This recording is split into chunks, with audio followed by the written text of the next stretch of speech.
Une question concernant le conditionnement de mes couteaux. Tout simple. Alors, il y a une rotation, tout n'est pas là, bien sûr.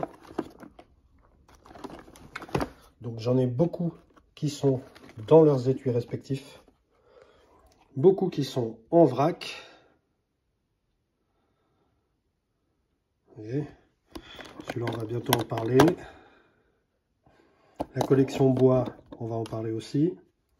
Petit Gerber, on va faire un petit comparatif Laserman Gerber et Victorinox. Ici, vous voyez, j'en ai plein.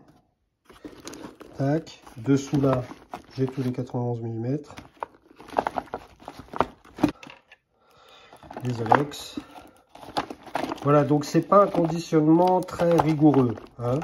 Et on n'est pas dans un esprit vitrine, etc. Hein. C'est vraiment le tiroir. Là, le Laserman PST dont on va parler très bientôt. C'est vraiment le tiroir un petit peu fourre-tout que j'essaie de garder rangé. C'est dans mon petit meuble. C'est dans mon petit meuble et ça prend finalement pas trop de place. Ici, j'ai plutôt du matériel de visage, etc. Pas taraudé, vieux couteau que j'utilise jamais. Petite parenthèse, dans les couteaux relous, voilà, j'ai celui-là, le Herbert's imitation Buck, qui n'est pas un mauvais couteau, mais que j'utilise, je trouve moche et que j'utilise très rarement. Je vais avoir ce type de vieux couteaux qui n'ont pas vraiment de marque, je crois pas du moins, que j'utilise pas non plus, couteau de chasse, des faux laguioles, comme tout le monde, en plastique. Qu'est-ce que je vais avoir d'autre? Des imitations d'imitations. Et puis, ah ouais, des opinels qui ont subi un début de transformation. Voilà. Je vais avoir des choses comme ça, totalement overkill, comme on dit. Avec la lame plus longue que le manche, c'est encore un faux laguiole. C'est horrible un truc pareil. Ou alors je vais avoir ce type de couteau là. Et celui-là je le garde, mais parce que c'est vraiment le cœur qui parle. Acheté à Andorre quand j'étais ado, c'était vraiment le début de la collection. Alors à l'époque, c'est vraiment, on est dans l'ambiance Rambo là. Hein. Rambo avec un petit côté rococo. Impressionnant, mais pas du tout qualitatif. Hein. Voilà. Allez, à tout de suite. La suite de la collection. Hein. Donc ça, c'est les pinces dont je vais parler tout de suite. Du CO. Hein, puisque ça, CRKT CO, c'est une tuerie. Je vais en parler. C'est un utilitaire selon moi, un véritable utilitaire. On va avoir du Laserman K4 qui est pour moi un super utilitaire en mode caisse à outils, en mode combi de travail. On va en parler, il est terrible. Hein, en tant que couteau, c'est vraiment... regardez-moi cette belle lame. On va en parler. Ici, le Surge que j'utilise au boulot, les Suisses que j'utilise le plus. Voilà, les pinces que j'utilise le plus. De l'Opinel, du Douk. Écoutez, c'est tout ce que je peux faire pour vous présenter un petit peu où je travaille et comment je conditionne. La petite balance, le petit micro. Voilà, on se retrouve tout de suite pour un petit comparatif de pince multifonction légère avec une petite ouverture de paquet. Allez, à tout de suite. Salut à toi, c'est Bellybast. En effet, ici, nous sommes là pour faire un petit comparatif des pinces multifonctions que je juge relativement légères, qu'elles soient dans le petit gabarit ou dans, on va dire, le gabarit médium.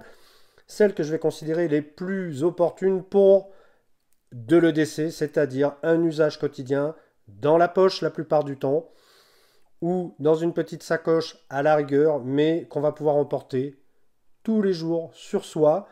Bien sûr, c'est totalement subjectif. Bien sûr qu'il y a des compromis qu'il va falloir faire.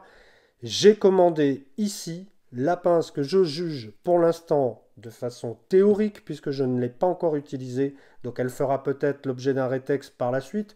Mais à mon avis, c'est plié. J'ai ici la pince qui est, selon moi, le meilleur compromis et celle qui sera peut-être au-dessus de toutes celles-ci. On va comparer les points, on va comparer les fonctions, on va comparer la qualité de fabrication, de finition et on va en discuter ensemble. N'hésitez pas à me faire part de vos commentaires. N'hésitez pas à vous abonner, bien sûr, si ce n'est pas déjà fait. Alors, qu'est-ce qu'on va prendre pour ouvrir le paquet? On va prendre, évidemment, mon Spirit, qui est mon EDC pour l'instant favori. Alors, on va voir s'il va être détrôné. Il n'a pourtant pas de clip poche, vous voyez, comme ici la plupart de ceux que je vous ai mis en comparatif. Pour autant, il a un gabarit que je trouve tout à fait raisonnable. Son poids aussi. Le ratio poids, encombrement, fonctionnalité est idéal. Et je ne parle même pas de la qualité de fabrication. J'en parle ici dans mes vidéos sur les Swiss Tools. Allez, c'est parti.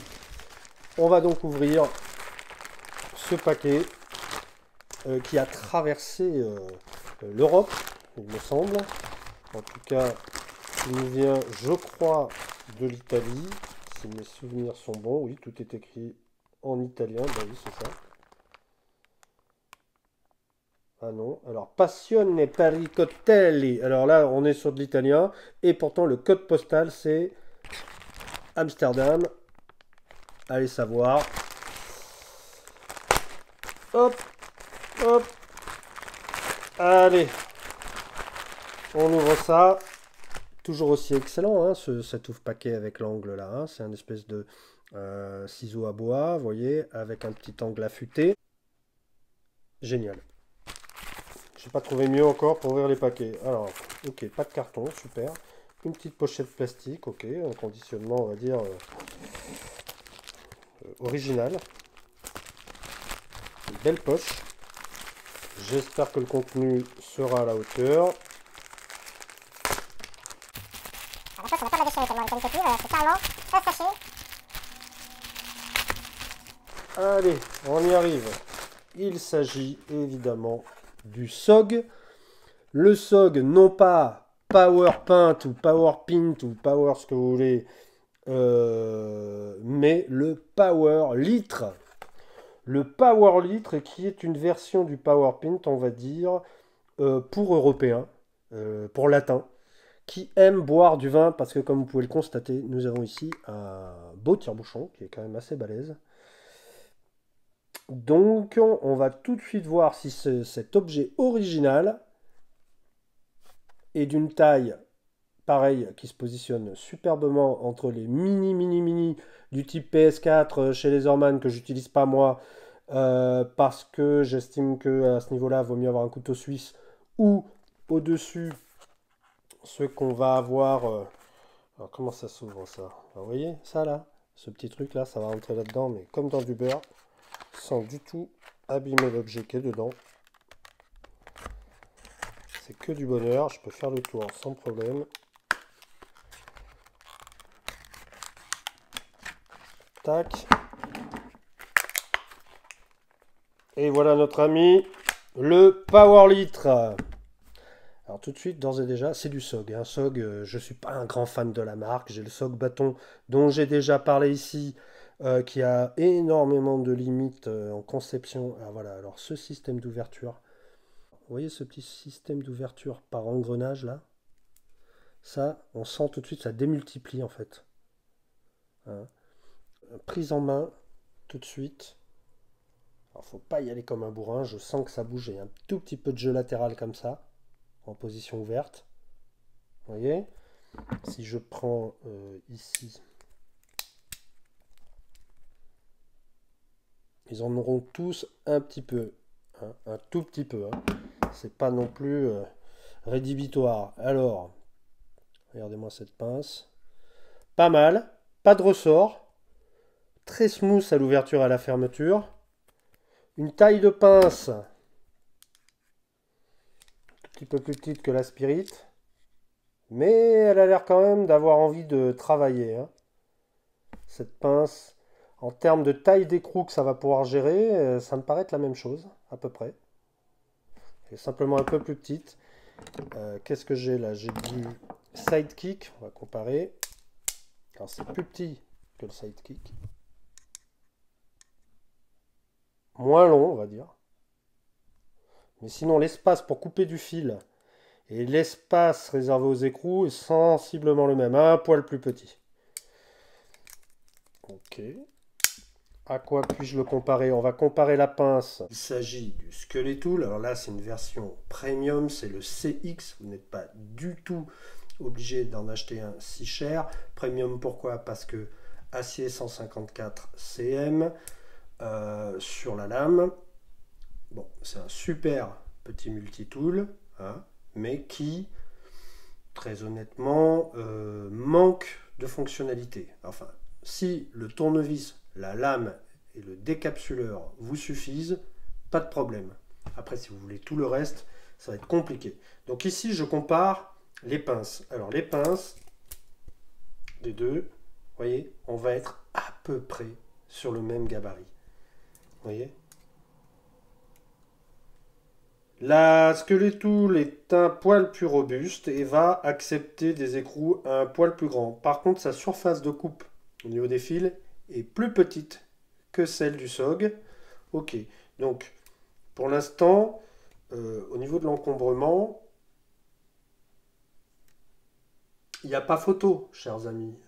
Celui-ci va se loger dans la poche nettement plus facilement. On va le fermer quand même, parce que c'est fermé que on va pouvoir juger. Vous voyez la différence? Sensiblement, même carrément la même épaisseur. D'accord. On va aller un peu plus chez... Oui, parce que là, on a le tire-bouchon quand même, hein, qui prend un peu de place. D'ailleurs, c'est étonnant comme il ressort, ce tire-bouchon, là. On va voir dans la poche, mais... un clip de poche tout à fait sympathique à voir, à tester. Tac, tac. C'est petit, c'est léger, c'est simple, efficace. Ok, moi j'aime bien, là, pour l'instant, la première approche, on va tout de suite faire un poids. On va peser ça. On est sur du 129 grammes. Ok. 129 grammes, tout à fait. Si je compare avec le Skeletool, 150 grammes. La différence n'est pas énorme, énorme, hein. Par contre, en termes de fonctionnalité, ici, on nous vend le truc 18 tools, 18 outils. Alors, 18 outils, on va faire le tour. Évidemment, ce pourquoi je l'ai acheté. Le tire-bouchon, parce que c'est tellement bien d'avoir une pince avec le tire-bouchon. Alors, Laserman fait ça aussi, hein. Par contre, vous n'aurez pas le pocket clip, hein, si vous achetez ça chez Laserman. Alors, comment ça fonctionne? Je sors mon tire-bouchon, je pense comme ça, au max, voilà. Et je vais avoir la possibilité d'avoir un retour. Voilà, c'est ici. Tac, ici, là. Qui va me permettre d'accrocher la bouteille. Ce qui n'est pas con pour le goulot. Donc ça, c'est très bien vu. Ça me semble qualitatif. Ça me semble qualitatif. J'ouvre, je referme. Un tire-bouchon, ça doit être solide, hein. Ça doit pas... Il y a un petit peu de jeu latéral. Attention, hein, parce qu'un tire-bouchon, ça a vite tendance à se tordre sur le côté. On le voit notamment parfois chez Victorinox. Ok, qu'est-ce qu'on a là-dedans? Alors maintenant, on va faire le tour des outils. Alors, on a dit le tire-bouchon. Ensuite, qu'est-ce que j'ai en première lame ici? Alors, c'est pas une ouverture une main. C'est une petite lame. Est-ce qu'elle est aiguisée? Ah!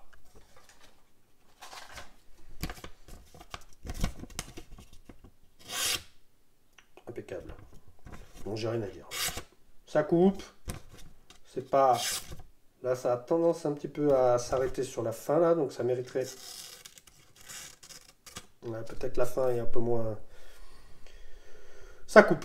Petite lame utile d'essai pour ouvrir des paquets, n'importe quoi, une lettre. Hein, c'est vraiment une petite lame, hein, si je compare avec le Skeletool, vous voyez, pas une lame de travail. Hein.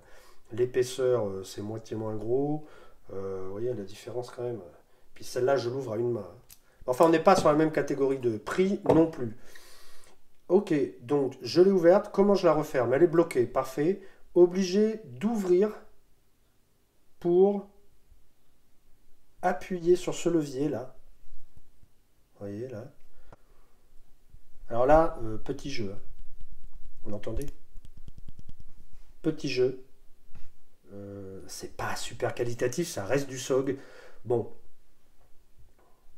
je ne vais pas ici développer sur la grande culture de la non-qualité chez SOG, mais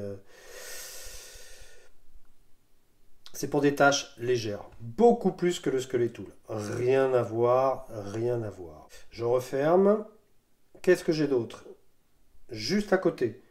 Alors comment je sors mes outils là? Je suis obligé de tous les sortir en même temps? Je suis obligé de sortir le tire-bouchon et d'aller chercher les outils. Ah ouais, il faut tout sortir en même temps. Ok, d'accord. Ça rappelle les Laserman du début, ça. Ça rappelle la période PST, regardez.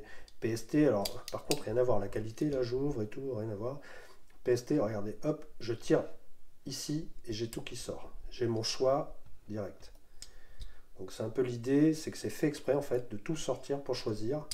Là où après, ils vont faire l'effort de choisir indépendamment, et notamment le Spirit, tout sort indépendamment, là, il n'y a pas de problème. Donc, qu'est-ce qu'on a là? On a un petit coupe lanière qui a l'air aiguisé, ouais. Bon. On a un mini tournevis, très intéressant pour tout ce qui est lunettes, les jouets ou l'électronique. On a un poinçon redoutable là, où je le vois ici, et bien aiguisé. Donc est-ce qu'il est solide? Vu qu'il est ajouré, moi j'irai pas non plus forcer dessus. Ok. Donc là, pour ce côté, tire-bouchon, coupe lanière, mini tournevis, poinçon avec lequel vous pourrez coudre et couteau. 1, 2, 3, 4, 5 outils. Ok, je referme. Donc le choix là pour l'instant, pour moi le choix des outils est bon. Ensuite ici, qu'est-ce que j'ai? Une petite paire de ciseaux. Petite paire de ciseaux avec un bon ressort. Petit zoom, voilà.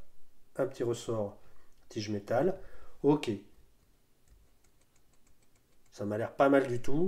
Test sur du carton rigide. Rien du tout. J'arrive même pas à appuyer dessus. Prenons la petite paire de chez Victorinox qui est exactement de la même taille. Ok. Comme dans du beurre. Vous voyez? Là. Putain. Bon, c'est pas fait pour aussi épais. Alors vous allez me dire, oui, alors c'est pas fait pour ça. À ce niveau-là. Regardez, là j'essaie de couper du plastique. Très fin le plastique. Il coupe rien ces ciseaux.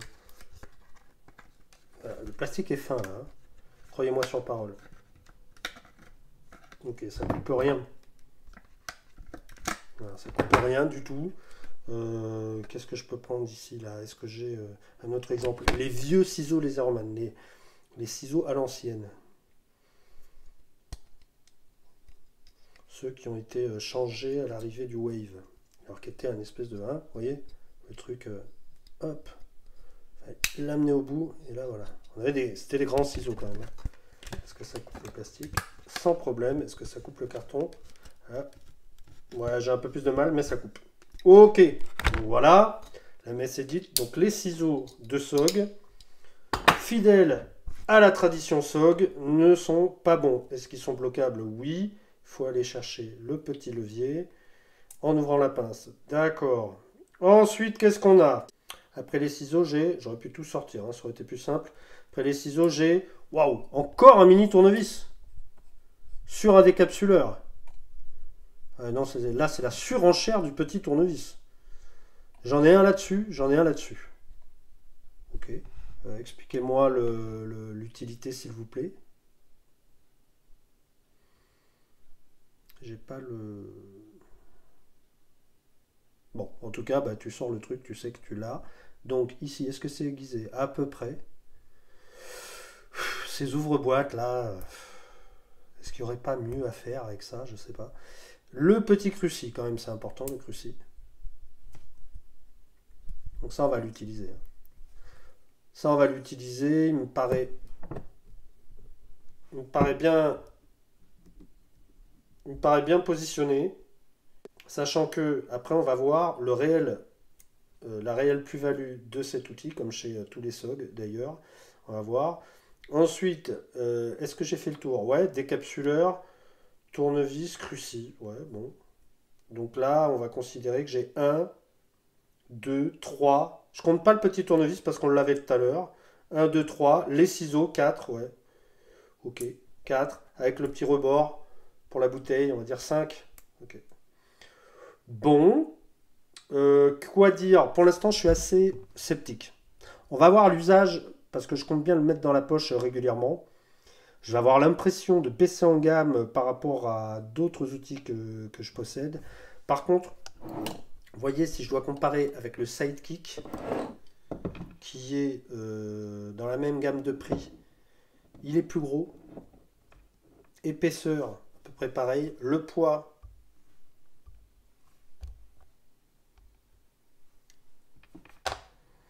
là je suis à 188.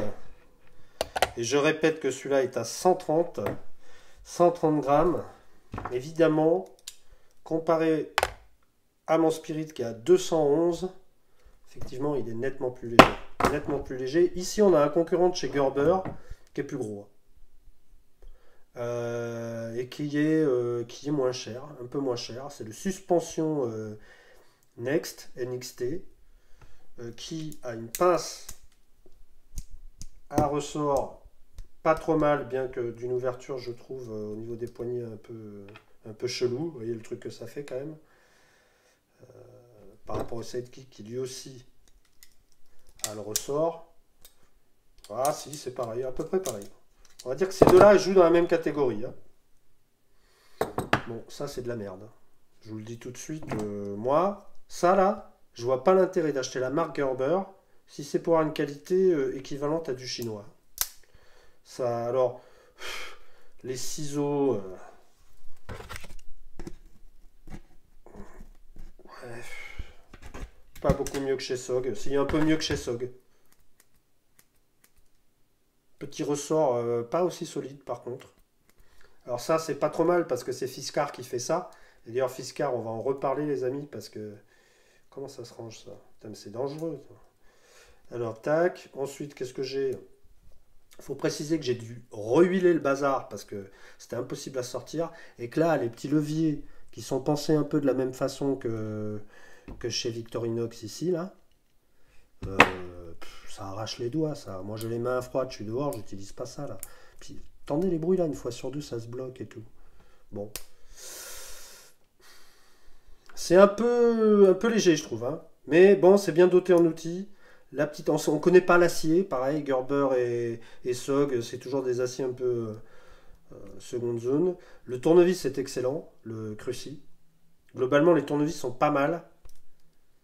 Le poinçon peut mieux faire. Et il y a une lime.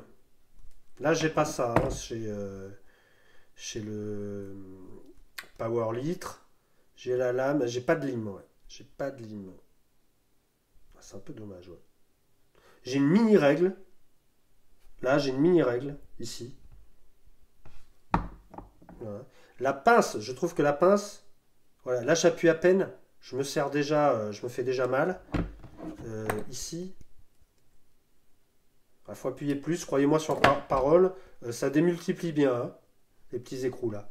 Alors ensuite, ce qui est intéressant, c'est que là, j'ai un tournevis universel dans lequel je vais pouvoir glisser, si vous voulez, n'importe quel type d'embout. Là, j'en ai pris un peu plus grand parce que j'aime bien avoir de la longe. Cruci, mais ça peut être les petits, là, les classiques. Vous mettez ça en fait là-dedans, là. Vous voyez? Tac, tac.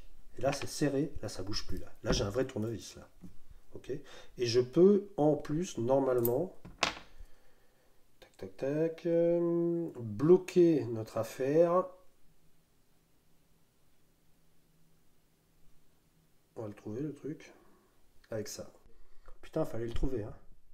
En direct live, je vous trouve la petite fixation qui était bien cachée dans son... Ici, c'est ce petit écrou qui m'a mis sur la piste. Moi, j'ai un petit écrou. Hop, je vais le chercher. Hop, je ferme. Et là, la magie de... Il y a un mec, il y a un ingénieur qui a pensé à ça. Voilà. Et là, bloqué. Je ne peux plus l'ouvrir. Donc ça veut dire que si je mets ça, d'abord, je mets ça, je referme. C'est aimanté, hein, je précise. Très légèrement, par contre. Je mets ça, là, c'est bloqué. Tac, tac, je ferme ici. Et alors là, les amis, bloqué de chez bloqué. Hein.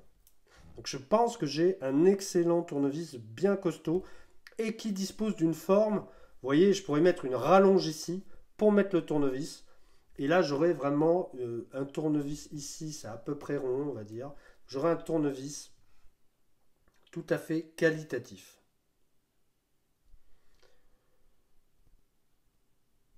Allez, j'ouvre. Est-ce que je vais y arriver? Ah oui, il faut reprendre le petit écrou. Tac. Ok. Alors, qu'est-ce qu'on va dire?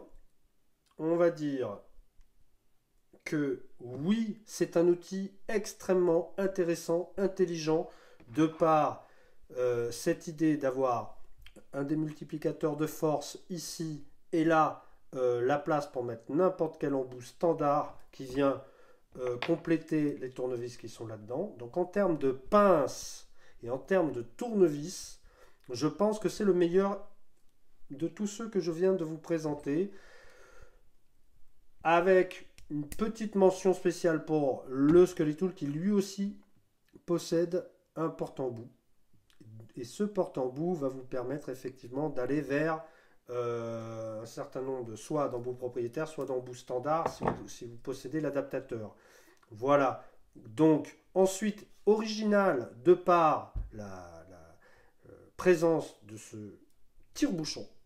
Donc voilà, moi j'ai décidé d'avoir celui-là pour le tire-bouchon. Intéressant parce que concrètement les outils qui sont le choix des outils est un bon choix. Il va manquer les scies, la scie à bois. Honnêtement, dans un petit objet comme ça, là ça devient déjà là on était chez le Sidekick, on était très limite en taille. Où est-elle? Elle est là. On était déjà très limite en taille. C'est presque la taille, je dirais, c'est la taille du Victorinox, hein. Même peut-être plus petit. C'est plus petit, vous voyez. C'est plus petit qu'une scie classique de chez Victorinox.